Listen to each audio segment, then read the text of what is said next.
peux vivre beaucoup de difficultés. J'ai des gens autour de moi qui ont des personnes malades, qui ont perdu leur emploi, qui vivent eux-mêmes avec une maladie, qui ont perdu un gros client et qui n'ont pas les revenus, qui ont perdu un amoureux, une amoureuse. C'est tellement immense parfois ce qu'on vit, ces émotions-là qui deviennent tellement grandes, tellement immenses, qui nous envahissent.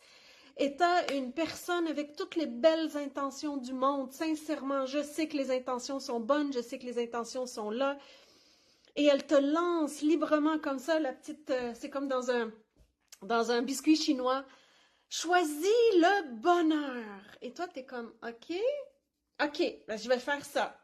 Est-ce que ça vous arrive? Ok. Fait que là, je vais me regarder dans le miroir, puis je vais me dire, ok, Claude, je choisis le bonheur, je décide, je choisis le bonheur. Puis t'es comme, t'as juste envie de pleurer, t'as juste envie de te cacher quelque part parce que les émotions te rongent à l'intérieur, parce que les émotions sont tellement plus grandes que je choisis le bonheur. C'est une phrase futile si tu ne sais pas comment choisir le bonheur. Je sais que c'est sans le vouloir, je sais que ces personnes-là veulent ton bien-être.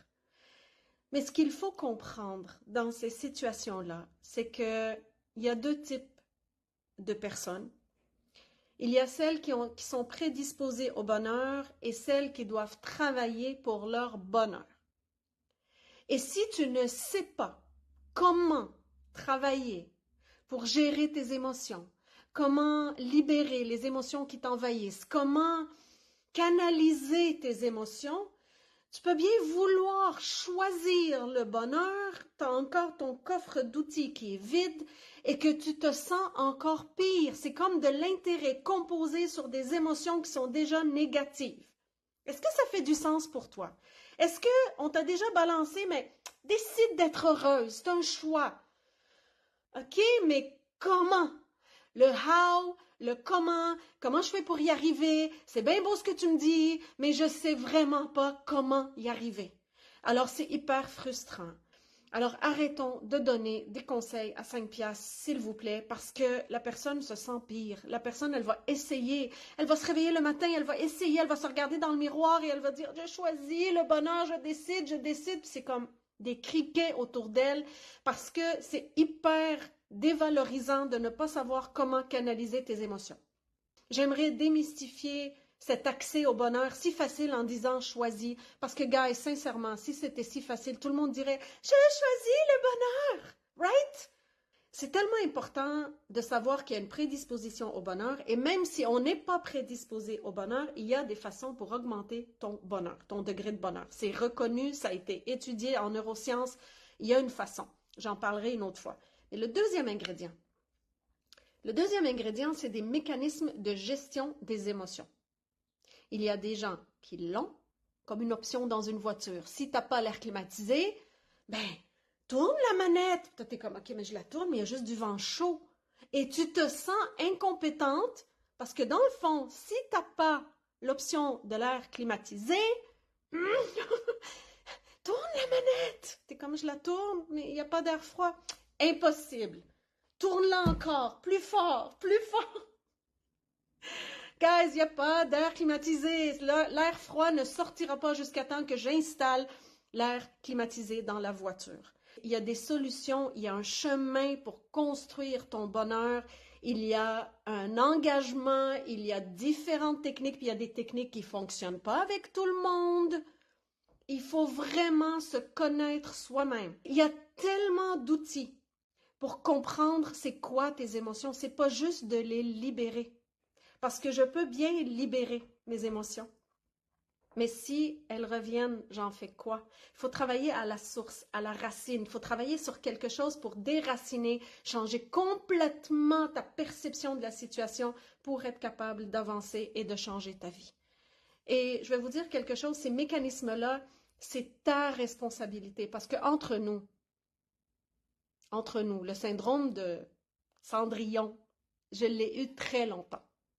J'attendais maman reine pour qu'elle vienne me sauver. J'attendais maman reine pour que j'aille au bal. J'attendais maman reine pour me sentir belle. Il n'y a personne qui vient. Personne.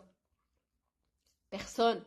Tu peux bien avoir quelques personnes qui vont t'écouter, mais le travail intrinsèque de prendre soin de toi, de comprendre tu es qui, de comprendre tes valeurs, qu'est-ce que tu valorises dans une relation amoureuse, une relation amicale, une relation avec tes clients, une relation avec ton équipe, une relation avec ton boss, une relation avec tes enfants. Tout est à la base de différentes méthodes. Tu es comme, OK, mais comment je gère ma confiance en moi, mon estime de moi, canaliser les émotions, comprendre qu'est-ce qui se passe. Tout ça, c'est comme envahissant pour certaines personnes. C'est un processus et de tomber en amour avec le processus au lieu de dire je choisis le bonheur. C'est peut-être la première phrase que tu peux te dire. Je choisis le bonheur, je décide de mettre en place tous les mécanismes pour ressentir le bien-être et le bonheur. Je n'étais pas prédisposée au bonheur. Alors la première étape, c'est de reconnaître l'émotion qui est présente parce que souvent on est juste submergé par l'émotion et on n'a aucune idée quoi faire avec, on est juste pris. Alors, par le temps que tu reconnaisses c'est quoi l'émotion, la deuxième étape, c'est de valider l'émotion. Souvent, on s'invalide. Souvent, parce qu'on est envahi par l'émotion, par exemple, une séparation, si tu te sens envahi, et ce n'est pas un deuil normal, c'est qu'il y a quelque chose d'autre, il y a un programme de ton enfance, il y a une blessure de ton enfance qui a été activée et c'est pour ça que tu te sens aussi envahi. C'est exactement pour ça.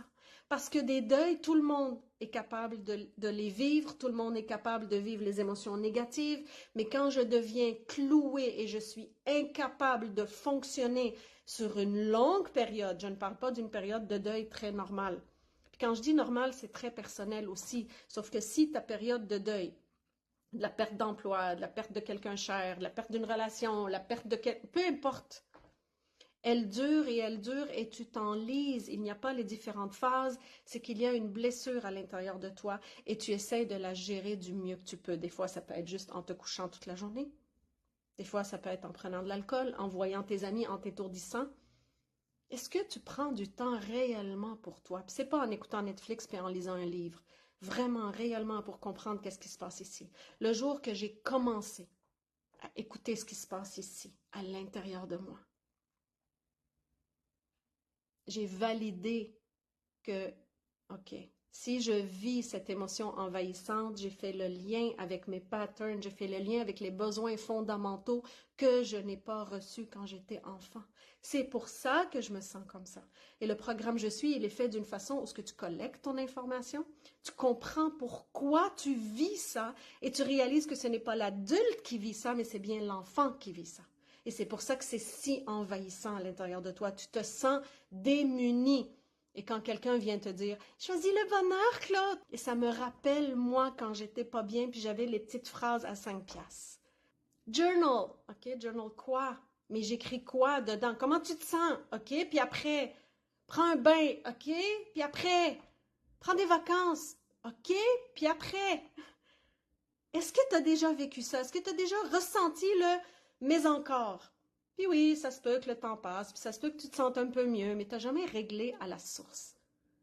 Tu n'as jamais été à la source pour régler ton vrai problème, qui est les besoins fondamentaux à l'enfance qui n'ont pas été comblés et qui ont besoin d'être comblés.